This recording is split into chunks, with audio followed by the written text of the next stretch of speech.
പ്രിയപ്പെട്ടവരെ, എല്ലാവർക്കും നമസ്കാരമുണ്ട്. ഞാൻ ദേവരാജ് അമ്പലയിലാണ്.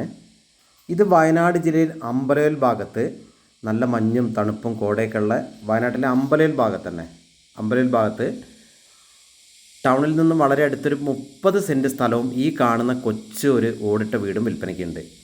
നല്ല നിരപ്പായ സ്ഥലമാണ്. 30 സെൻറ്റിൽ കൂടുതലുണ്ട്, 30.25 സെൻറ്റോളുണ്ട്. നമ്മൾ 30 സെൻറ്റ് വീടുമാണ് പറയുന്നത്. അപ്പോൾ നമുക്ക് ഇപ്പോൾ നമ്മൾ വീഡിയോ കാണുന്ന പോലെ അത്യാവശ്യം വേണ്ട എല്ലാ വിഭവങ്ങളും, ചക്കയും തേങ്ങയും മാങ്ങയും കുരുമുളകും കാപ്പിയും അടക്കയും ഏലവും സപ്പോട്ടയും അങ്ങനെ തുടങ്ങി ഒരു തോട്ടത്തിൽ വേണ്ട എല്ലാവിധ ഫല വൃക്ഷങ്ങളും നമ്മൾ പറയുന്ന പോലെ നമുക്ക് ആവശ്യമായ സ്പൈസസും, അതായത് കാപ്പി കുരുമുളക് ഏലം അങ്ങനത്തെ എല്ലാ സാധനങ്ങളും ഉള്ള ഒരു സമ്മിശ്ര തോട്ടമാണ്. വെള്ളത്തിന് ഇഷ്ടംപോലെ ജലലഭ്യതയുള്ള നല്ലൊരു കിണറുണ്ട്, ഇഷ്ടംപോലെ വെള്ളമുണ്ട്.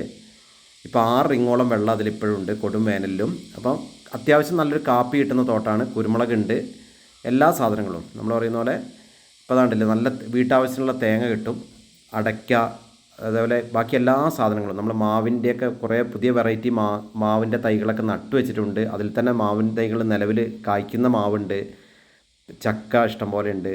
ഏലത്തൈകളാണ് നിങ്ങളിപ്പോൾ കണ്ടുകൊണ്ടിരിക്കുന്നത്. ഈ കാണുന്നത് സപ്പോട്ടയാണ്, സപ്പോട്ടയൊക്കെ കായ്ച്ചു കിടക്കുന്നുണ്ട്. അങ്ങനെ ഒരു സമ്മിശ്ര തോട്ടം, നിരപ്പായ സ്ഥലം. ഇതിൻ്റെ തൊട്ട് ബേക്കിലേക്ക് നമുക്ക് വേണമെങ്കിൽ ഒരു 35 സെൻറ്റും കൂടെ ഇനി വിൽപ്പനയ്ക്കുണ്ട്. അപ്പോൾ റിസോർട്ട് ആവശ്യത്തിനൊക്കെ വേണമെങ്കിൽ അങ്ങനെ ഉപയോഗിക്കാം. അങ്ങനെ എല്ലാ സൗകര്യം ഒത്തിണങ്ങിയ ഒരു 30 സെൻറ്റും വീടുമാണ് ഇപ്പോൾ വിൽപ്പനയ്ക്കുള്ളത്. ഇതിൻ്റെ ഉടമ ആവശ്യപ്പെടുന്നത് 32 ലക്ഷം രൂപയാണ്. സ്ലൈറ്റ്ലി നെഗോഷ്യബിൾ ആണ്. എല്ലാ പേപ്പറും ക്ലിയറാണ്. മറ്റ് പാരിസ്ഥിതിക പ്രശ്നങ്ങളോ വന്യജീവി ശല്യം ഒന്നുമുള്ള ഏരിയയിലല്ല, അമ്പലവയൽ ഏരിയയിലാണ്.